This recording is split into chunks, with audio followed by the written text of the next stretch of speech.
Hola, ¿qué tal? Bienvenidos nuevamente a nuestro experimento de podcast de Nivartan Retornando a la Fuente. Hoy quiero hablar de un tema que de verdad para mí es muy especial, muy cercano y que la gente me lo ha preguntado, digamos, cuando me encuentro con ellos en terapia o en algunas sesiones o nuestros encuentros. Y me preguntan, ¿qué es eso de tener un maestro? De verdad la experiencia de tener un maestro es algo que no tiene, digamos, un punto de comparación. Cuando tú te acercas a un maestro o cuando un maestro de verdad llega a tu vida, la vida cambia. Es algo que de verdad no tiene una explicación muy racional. Voy a intentar explicarlo, ¿ok? La primera vez que yo empecé a escuchar la palabra maestro desde el punto de vista, digamos, de meditación, de la vida espiritual, del mundo místico, fue cuando conocí, por supuesto, a Osho. Pero antes de eso había tenido contacto con otros maestros que digamos que hubo mucha cercanía, mucha afinidad, pero todavía no estaba como esa fuerza enorme que genera, por ejemplo, un ser como Osho. Y entonces quiero como que podamos entendernos, ¿de acuerdo? Estar cerca de un maestro no es estar cerca de un líder, no es estar cerca de un gurú, no es estar cerca de un profesor que te va a enseñar algo. De hecho, los maestros no te enseñan nada.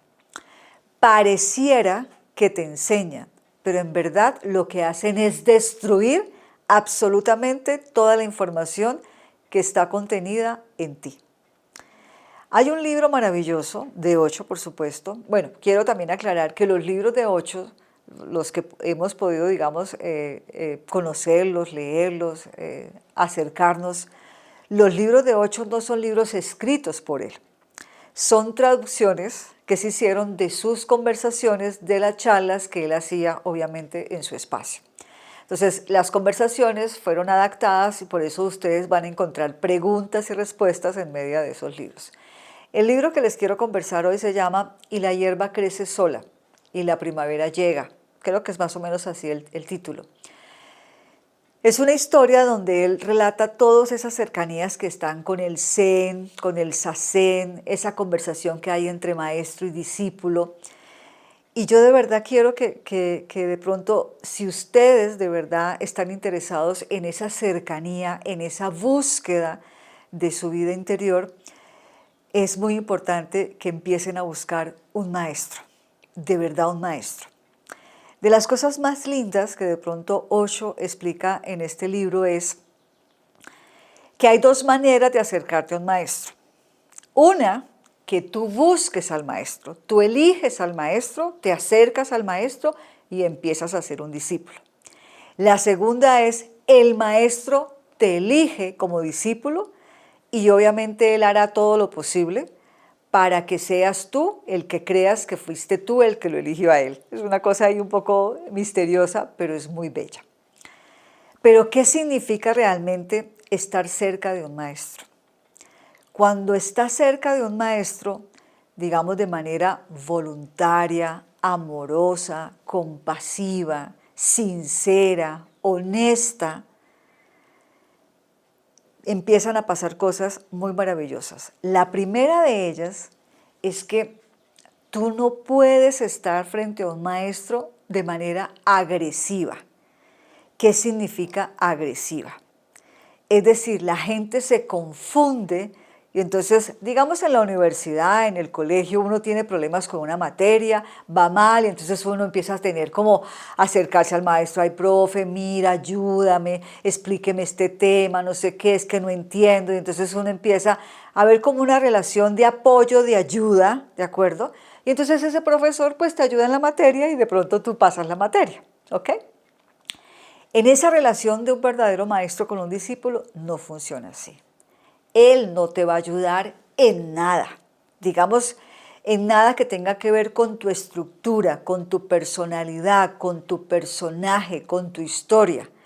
Porque para el maestro lo más importante prácticamente es destruir absolutamente toda esa estructura tuya que cargas como personaje.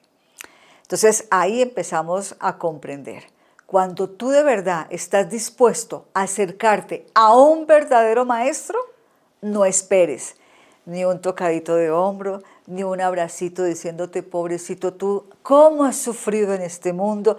Venga, yo le curo esas heridas, venga, sí, chinito lindo, chinita linda. No, eso no hace un verdadero maestro. Un verdadero maestro realmente se acerca a ti con la única función de ayudarte a destruir el ego, porque ese es el personaje falso del cual la mayoría de nosotros no hemos podido, digamos, salir de ese cascarón, salir de esa mentira, salir de esa sombra. Y entonces, cuando estamos frente a un maestro, si vamos de manera amorosa, pacífica, silenciosa, compasiva, receptiva, prácticamente el ego se disuelve solo. Claro, pues la mayoría de los seres humanos tenemos una cantidad de inquietudes, entonces uno quisiera poderle preguntar a un ser maravilloso de estos, a un verdadero maestro, pues montones de cosas. Claro, puedes hacerlo, él está en la disponibilidad de responderte o no responderte. Pero esas respuestas, si de verdad tú has hecho un trabajo honesto de conocerte, de indagarte, de ir adentro, de estar en tu búsqueda interior, cuando te acercas a él, estarás listo y prácticamente esa estructura, ese caparazón, esa armadura, se caen. Eso es lo que realmente puede hacer un verdadero maestro con un discípulo. Digamos que ahí empiezan a ocurrir unas cosas maravillosas. Yo he mencionado algunas veces en este podcast esa frase que decía el Buda, que cuando la gente llegaba y quería ser discípulo del Buda, la gente venía con muchas preguntas, con muchas inquietudes. Entonces el Buda muy amorosamente le decía, deja tus preguntas aquí, escríbelas y déjalas acá y quédate conmigo en silencio un año. En silencio un año y al finalizar ese periodo vamos a resolver esas preguntas. No, mis amores, al año ya el personaje que traía las preguntas no estaba, se había disuelto. Eso es lo que pasa con un verdadero maestro. Un verdadero maestro no está dispuesto a entregarte nada, no porque no pueda, no porque no quiera, sino porque la mayoría de los discípulos no están listos para escuchar esas respuestas, para comprender esas respuestas.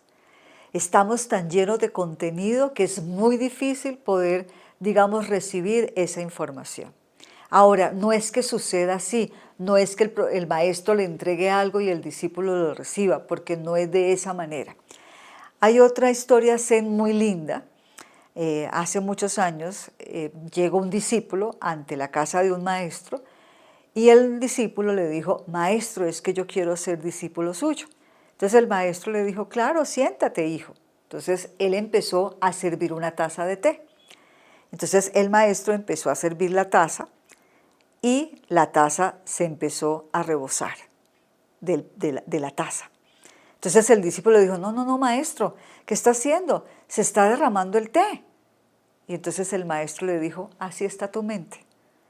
Está tan llena de tanto contenido, está tan llena de tanta información, que yo no voy a poder hacer absolutamente nada. Primero tienes que vaciarte, tienes que sacar todo el contenido que tienes para venir acá y ser mi discípulo. ¿Estamos comprendiendo lo que estoy intentando explicarles a todos ustedes?